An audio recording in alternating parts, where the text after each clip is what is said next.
Ah, c'est bon, enfin sorti d'Armantia. Oh là là, j'en peux plus. Oh et merde, le vieux il a foutu le bordel. Où je l'ai mis en fait? C'est pas là, pas là non plus, pas ici. Ah, je crois trouver. Ah, ça y est, je l'ai. Ça y est.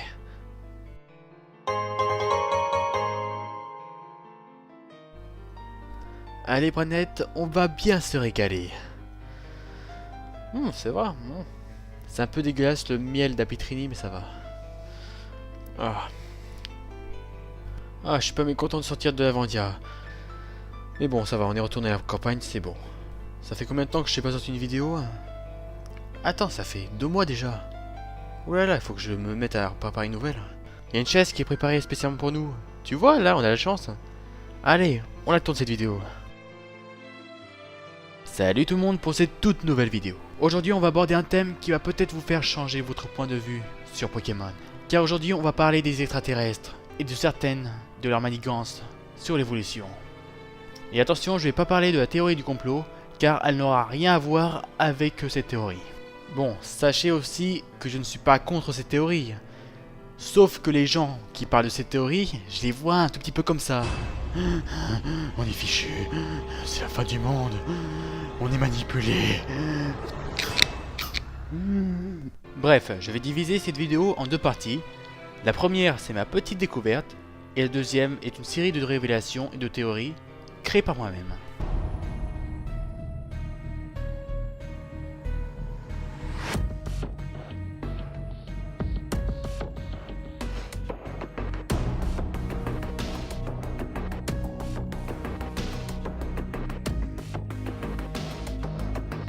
Sepiatop, la mutation de Tentacool. Commençons par la base, c'est-à-dire Tentacool. Intéressons-nous par sa description selon le Pokédex. Quand la mer est descend, il est assez fréquent de retrouver des tentacoules échoués sur le sable. Et aussi, selon le Pokédex, il est composé à 99% d'eau. C'est pas que je veux pessimiser Pokémon, mais à votre avis, que se passerait-il s'il reste 4 ou même 6 heures au soleil? Bah sur la plage de Kalos.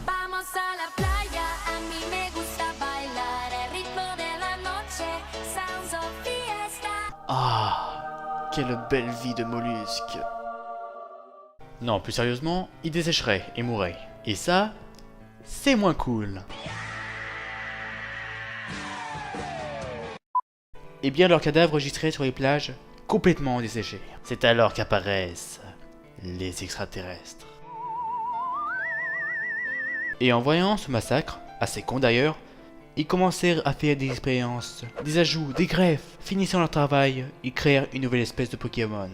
Sachant que Tentacool possédait le type eau et le type poison, qui sont quand même de liquide, il les perdit pendant qu'il desséchait. Mais les extraterrestres lui mirent une chair moins lourde qu'à l'origine, possédant une énergie psychique d'une telle force qu'il peut l'éviter ou même affecter les émotions de ses adversaires. Et comme vous le savez tous, c'est bien Sepiatop. Alors, toujours pas convaincu? Eh bien, il existe plein de preuves pour que ce soit vrai. Primo, Tentacool est très lourd, beaucoup plus lourd qu'un Ampiflore. S'il perd 99% de sa masse totale, il ne lui resterait même pas 1 kg en lui. Et en lui ajoutant 3-4 kg de greffe, on obtient un Sepiatop. Secondo, à Kalos, l'habitat des Tentacools se trouve carrément à côté de ceux des Sepiatop, ce qui nous laisse à croire que les expériences ont été relâchées au même endroit, sauf que Sepiatop, ne semble en plein nager, se serait installé à côté de l'habitat des Tentacools. Trétio. Les Sepiatop et les Sepiatros ont gardé les mêmes gènes de reproduction que leurs origines. Ils sont tous les deux de la catégorie aquatique.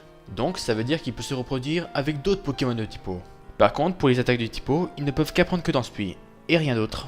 Et pour finir, oui, je sais pas dire 4 en latin, les noms de ces 4 Pokémon changent de signification à chaque étape d'évolution. Le top et le cool sont positifs, et au contraire, le atroce et le cruel sont négatifs. Donc, tout est lié. J'espère que ça vous a éclairci votre façon de voir Sepiatop. Passons maintenant à la seconde partie de cette vidéo, les créateurs de l'évolution. Vous vous êtes sûrement rarement posé la question, mais il reste un mystère non résolu sur l'évolution. Pourquoi les Pokémon évoluent seulement-ils par échange? C'est quand même très intriguant, il faut le dire. Pourquoi les Machopper évoluent en Macognure? Pourquoi les Gravalanches évoluent en Golem? Pourquoi seulement par échange? Mais il reste quand même aussi un problème à résoudre. C'est que, même si on échange un Pokémon par machine, comment faisait-on à l'époque, vu que ça n'existait pas? Oui, prenons exemple. Bétochef est l'inventeur du béton. Et le béton a été créé il y a des siècles. Et pour qu'un ouvrier évolue, il faut les changer. Quel est donc ce mystère encore non résolu? Avant de se poser la question, sachez que certains Pokémon évoluant par échange peuvent évoluer naturellement, comme par exemple Onix en Steelix, après avoir passé un siècle à vivre sous terre, ou Spectrum évoluant en Ectoplasma après avoir possédé le corps de Melodelph. Mais bon, ça c'est une autre théorie. Mais les autres, comment peuvent-ils? Pour cela, j'ai ma petite explication. On va prendre un Pokémon évoluant par échange. Tiens, par exemple le Carabine. Selon le Pokédex, il pourrait évoluer en se baignant dans un champ électrique, avec un escargome. Et c'est exactement ça, c'est l'électricité qui produit l'évolution du Pokémon. Qui se rappelle que lors d'un échange, tu permutes 2 Pokéballs via la machine. Et obligatoirement, il y a un contact, ou plutôt un choc électrique. Bah ça sert à ça, mine de rien. Mais ce choc électrique ne sert pas juste à être cool. En réalité, ce choc faiblit, ou plutôt sensibilise le corps du Pokémon. Et voilà pourquoi vos Pokémon sont badassous. Il est vrai que c'est assez absurde, je confirme. Mais sachez que votre Pokémon est encore plus en danger dans sa Pokéball qu'à l'air libre. Bah oui, t'as beau être le maître du monde et avoir pris mon Groudon, une fois dans sa Pokéball, tu peux te faire chourer par un gamin avec son équipe de Roucoule level 3. Je vous le répète encore une fois, mais quand la Pokéball subit les conséquences semblables à un champ de maïs, magnétique pardon, le corps du Pokémon devient fusionnel et facilement insymbiosable. Et grâce à cela, ça nous explique comment les objets donnés à certains Pokémon fusionnent avec eux. Prenons certains exemples. Rhinophéros plus protecteur devient Rhinastock couvert de métal. Hypocéan plus Ladder Dragon est égal Hypocéan plus le type dragon, donc Hipporoi. Je pense que vous connaissez tous le principe maintenant. Mais ça n'explique toujours pas comment les Pokémon évoluaient à l'ancienne époque. La seule et unique chose qu'ont les deux époques en commun, bah c'est l'électricité. Donc on va émettre une hypothèse que seuls les Pokémon électriques peuvent faire évoluer. Mais pas tous.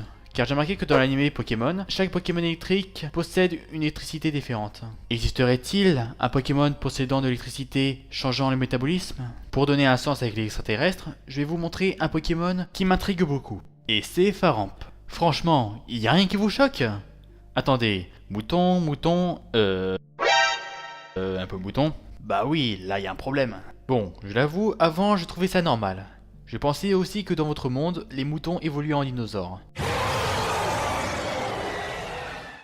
Et ensuite, j'ai cru que c'était l'évolution. Jusqu'à ce que je me rende compte que les bovins et les reptiles, c'est pas tellement la même chose. Je conclus donc que Mouton, Faramp, est le fruit de manigances extraterrestres. Des preuves, j'en ai une. Faramp est si lumineux qu'on peut le voir depuis l'espace. Jadis, les gens utilisaient la lumière de ce Pokémon pour communiquer et envoyer des signaux à grande distance. Il peut envoyer des signaux électriques pouvant être aperçus depuis l'espace. Ok, c'est cool, mais bon, à quoi ça sert? Eh bien ça sert à se donner rendez-vous pour de nouvelles expériences. Assez flippant, n'est-ce pas? Quoi? Quelles expériences? Bah des Pokémon évidemment. Allez, un petit exemple. Tiens, Kadabra en Alakazam. Encore une fois, il y a un problème. Abra une queue, Kadabra une queue, et Alakazam a un slip. Non, ce n'est pas normal. Et non, ce n'est pas de l'évolution, mais de la régression. La régression peut faire partie de l'évolution. Comme par exemple, la chaîne d'évolution de Vipalière, ça c'est de la régression. Mais pour Abra, ce n'est pas pareil. La queue grandit à chaque étape de l'évolution et pouf, elle disparaît. Ce qui me laisse à croire que les extraterrestres sont très perfectionnistes et stratégiques. Pourquoi stratégique? Car il y a une chose à savoir sur la queue, c'est qu'elle sert à maintenir l'équilibre, que ce soit animal ou Pokémon. Et dites-moi franchement, qu'est-ce que les Pokémon de type Psy on en a foutre de l'équilibre? Ils l'évitent déjà. Et en donnant une conclusion, avec l'expérience de Alakazam, ils lui ont coupé la queue. Juste en le disant, ça me met mal à l'aise. Mais cette lourde perte n'a pas servi à rien. Car sans la queue, la vitesse d'Alakazam augmente, ce qui le rend prioritaire pour infliger gros. Maconieur devient plus puissant avec 2 bras, ce qui rend cet ajout beaucoup plus cohérent. Ça marche également pour Gigalith, qui ressemble maintenant plus à une bête qu'un caillou.